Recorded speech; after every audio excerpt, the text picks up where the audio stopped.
Reverendo Padre Lucas, em primeiro lugar, é uma alegria muito grande, uma honra muito grande tê-lo aqui conosco. Pergunta que não quero calar.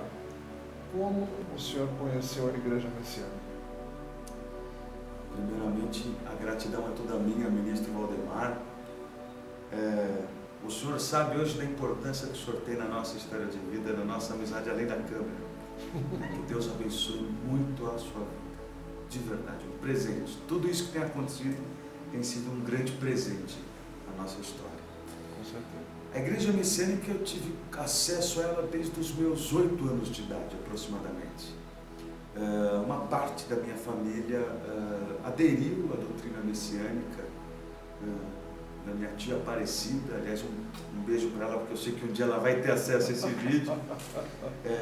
Isso nos anos 90, primeira metade dos anos 90. E foi um impacto na família, uma família tradicionalmente de origem católica, italianos, com alguns traços de espiritismo, né, bem próprio, uma cultura bem brasileira, miscigenada espiritualmente. De repente ela adere a uma fé estabelecida por um japonês, falando de Jorei, de Orikari, Igreja Messiânica, Difusão Mundial, Solo Sagrado, Guarapiranga, ministros, reverendos, reverendíssimo Watanabe. Aquilo era algo absolutamente impactante, era tudo muito novo. Mas eu me lembro que eu tinha em torno de 8, 9 anos, a filha mais velha dessa minha tia Aparecida, a Marina, que o senhor conhece bem, foi um dos cerimonialistas do casamento dela. Ela é casada hoje com o ministro Israel, que é um ministro, um sacerdote da Igreja Messiânica. Eu lembro que eles todos recém-outorgados, ministrou um jorei no quarto da nossa avó. Foi uma das grandes experiências que eu tive com o jorei. Eu devia ter em torno de 8, 9 anos de idade. Aquela mão imposta, eu me lembro como se fosse hoje. Eu vi um facho de luz saindo da mão dela. Eu tenho essa experiência viva. Ela estava na cabeceira da cama da minha avó. Eu estava sentado num contra-sofá que ficava quase de frente para a cabeceira da cama, para o pé da cama, perdão. E ela ministrou um jorei numa manhã de sábado. Eu nunca vou esquecer dessa experiência. Eu vi raios de luz saindo da mão da minha prima Marina. Imediatamente depois da experiência do jorei, eu fui a ela e falei: eu adoraria ser outorgado. Não sabia nem do que estava falando. Eu devia ter algo em torno de 8, 9, no máximo 10 anos. Não sei precisar em que ano foi. Tá? E isso foi, eu lembro que daí eu cheguei na minha mãe. Falei: mãe, eu pedi para ser outorgado na religião da Aparecida. Para com essa bobagem, menino, não sei o que e tal, isso não é para você. E morreu ali e ficou.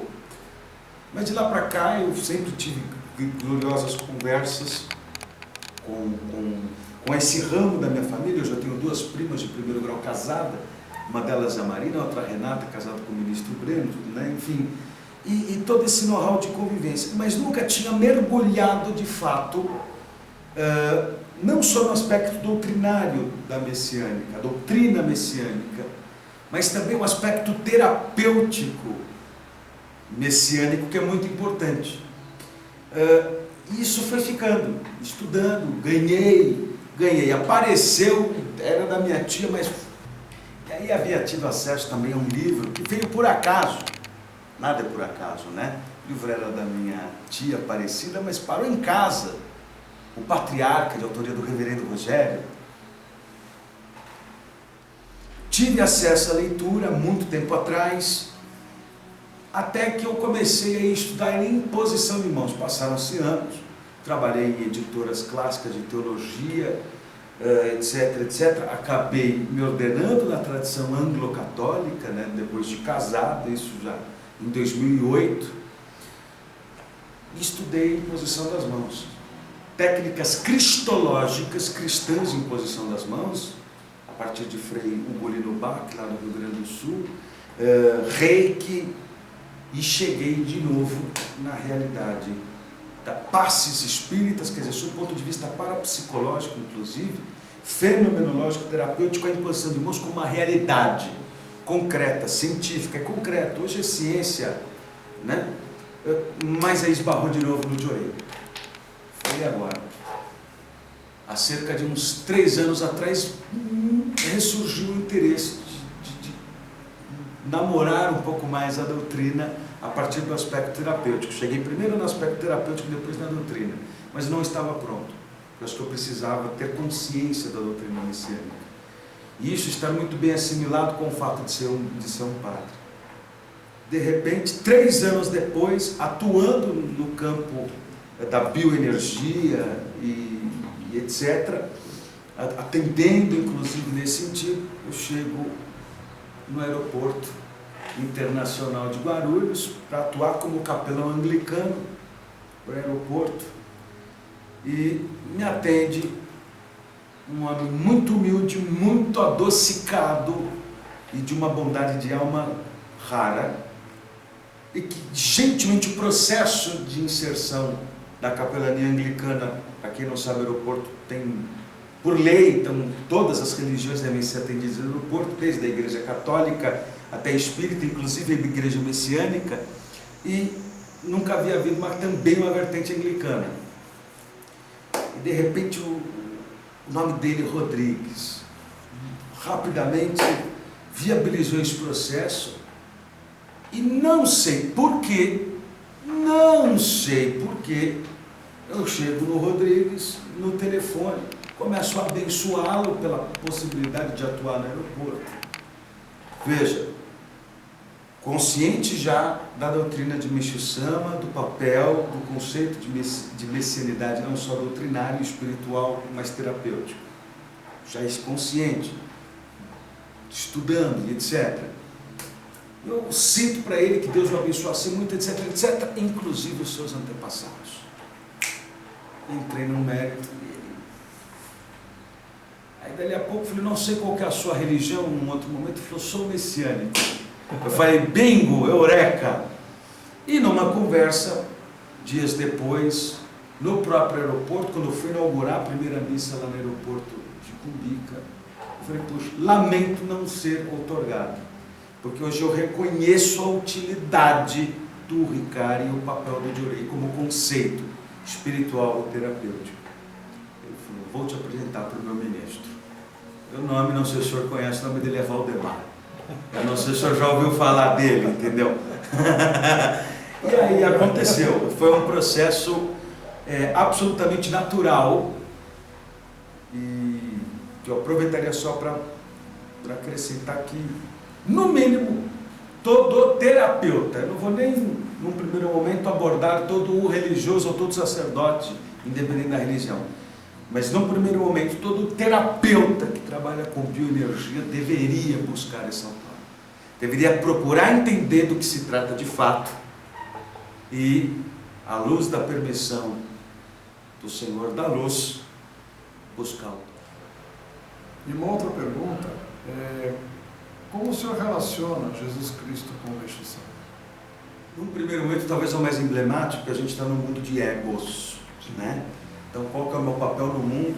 Transvestindo batida de 33 botões, a vida inteira doutrinado a servir a Cristo, e de repente eu me pego como padre recebendo uma outorga. E de repente algum clérigo, como já aconteceu, mas isso é uma apostasia, ou seja, um crime de renúncia à sua própria fé. Muito pelo contrário. Acho que isso só realçou, só convalidou a minha função de sacerdote de tradição cristã anglo-católica, né? Católica inglesa, confirmou, ratificou. Porque, bom, Deus nos faz a sua imagem e semelhança, e isso é um consenso quase universal em todas as crenças. Nós somos espectro, nós somos imagem e semelhança dessa força regente de tudo e de todos, acima de todas as formas, de todos os nomes. Ok. Jesus, para mim, tem um papel, o papel do Deus Filho revelado em Jesus, né? Aquela questão trinitária, o Pai, o Filho e o Espírito Santo. O Deus Filho é a manifestação justamente dessa força suprema criadora no invólucro do humano, envolvido na forma humana, reconhecendo as necessidades de uma humanidade que na realidade ele criou, outorgando-as assim como nós somos outorgados de Yoricari. Ele nos outorgou com um bem tão precioso quanto, que é a liberdade, o livre-arbítrio. Recebemos essa outorga naturalmente. Outorga da vida, né? A outorga da vida. Como diz mais tarde Kyoshusama, né? Liberdade sobre nossos pensamentos, sobre nossas escolhas, nossas vontades, mas não sobre a nossa existência. Sim. Essa é dele. Isso é fantástico e é uma verdade. Nós já conversamos isso nos bastidores, mas é uma das melhores formas, uma das mais lúcidas de explicar. Por exemplo, a paráfrase de Adão e Eva, que são símbolos. É simbólico. Na verdade, não é que necessariamente Adão e Eva existiu, mas a mensagem por trás do texto, o que Kyoshusama vai explicar na mensagem de início de 2016, é o pecado do orgulho, o erro do orgulho. A existência é minha, faço dela o que quiser. Se de centenas de milhares de espermatozoides vingamos nós, é porque o Supremo Criador de todas as coisas quis. E Jesus, para mim, é um modelo, é essa messianidade prometida em várias doutrinas, inclusive não só na judaica. A cruz tem um sentido extraordinário de reconciliação. Reconciliação por quê? Porque comprova a imortalidade da alma humana. Quando Jesus aparece atravessando paredes, ali ele comprova para aqueles pescadores, cobradores de impostos, para aquela quase escória do seu tempo, que havia uma imortalidade muito mais simples, muito mais acessível do que a extensa doutrina de símbolos farisaica e também dos saduceus. É a simplicidade da espiritualidade acima de todas as coisas. O rito é bom para comunicar o simples do espiritual e não o contrário, né? Então, Jesus é a divinização do humano.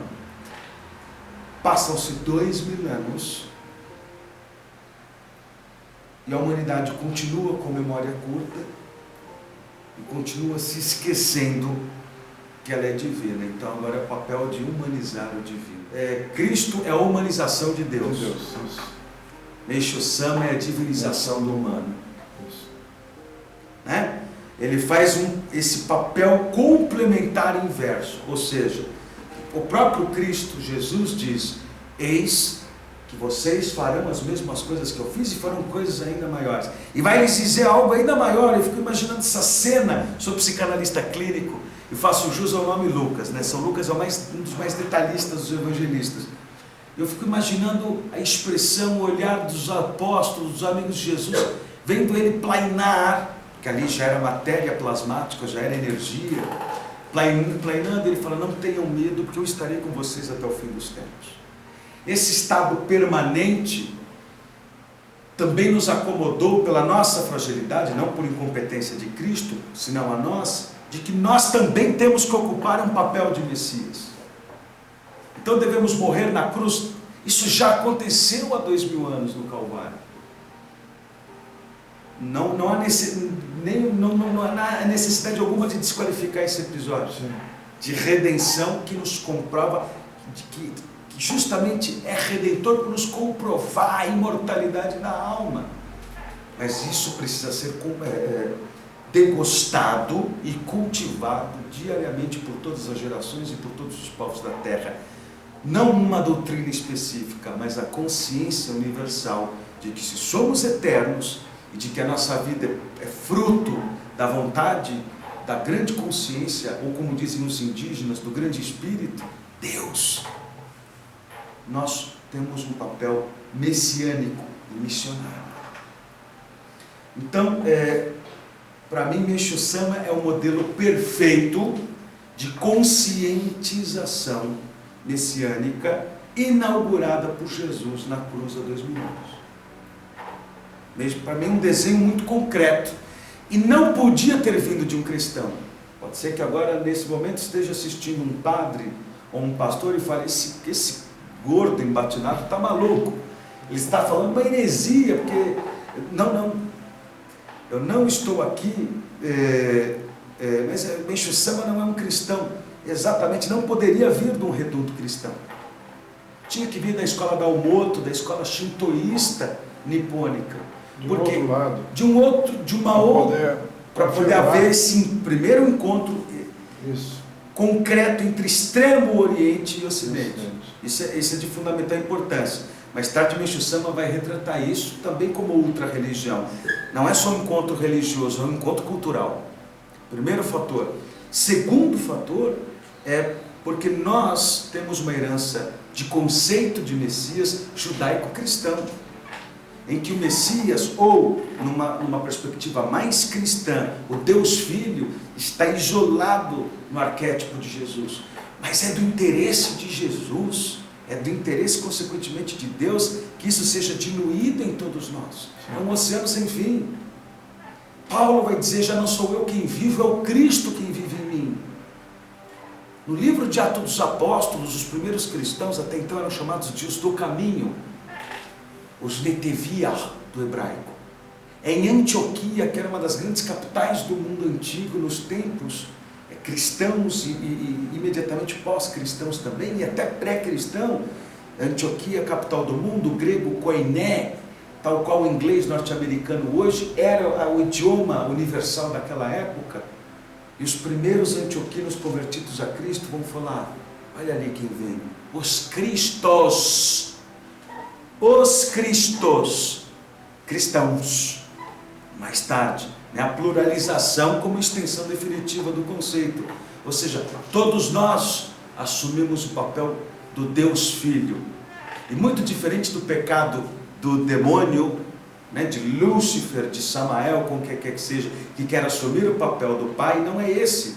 O Filho integra o Pai como o Pai integra o Filho. É isso que Jesus diz, eu e o Pai somos um. Mas também Jesus vai dizer, por que chamam-me de bom, se só o Pai que está no céu é bom? Então, se nós estamos conscientes da nossa limitação, como diz igualmente Kyosho Sama, quer dizer, quando eu entendo que eu errei até aqui, por achar que eu não precisava me entregar a Deus, adquiro essa consciência, imediatamente eu me entrego a Deus, e me abandonando na mão de Deus, eu me torno um com Deus, e aí em ato contínuo, eu assumo essa essência divina em mim, que já habita em mim, já está em mim, e aí eu vou interceder pelo outro, e o mundo acontece, ou melhor, no mundo acontece o paraíso, tão esperado. É uma lógica. Então, hoje, para mim, tudo isso para dizer exatamente isso. Para mim, Meishu Sama, sim, é o Senhor da luz. Senhor no sentido não de criador, de mestre da luz. É o douto da luz divina, que vem dizer o seguinte, adquiram a consciência do Messias, a qual, para mim, Jesus inaugurou o conceito. E vem a sequência agora. E há uma lógica, inclusive, na doutrina messiânica que vai falando, nos últimos 3.000 anos a humanidade veio sendo deteriorada por si só. Há uma lógica extraordinária. Se a gente fizer uma análise com o Velho Testamento, vamos entender que são momentos em que ocorrem Moisés, no Egito, a necessidade, a primeira grande Páscoa, o primeiro grande messianato vai acontecer com Moisés, libertando aquele povo isoladamente eleito porque era o primeiro povo que inaugurava a consciência de um Deus. Por isso que talvez o judaísmo é prescrito ali como o povo eleito, pois eles reconhecem já a partir de Abraão a consciência de uma única força que se reflete em tudo. Então, ali a primeira messianidade acontece, a travessia do Mar Morto. Mas isso não foi o bastante para converter todo o planeta em paraíso. E há uma lógica nisso, ministro, se a gente parar para pensar. Pois por que mesmo Jesus, tendo sido crucificado e ressuscitado, por que tendo esse resgate acontecido, essa nova aliança ocorrido, por que guerras, conflitos, doenças, caos, cataclismos, problemas continuam acontecendo?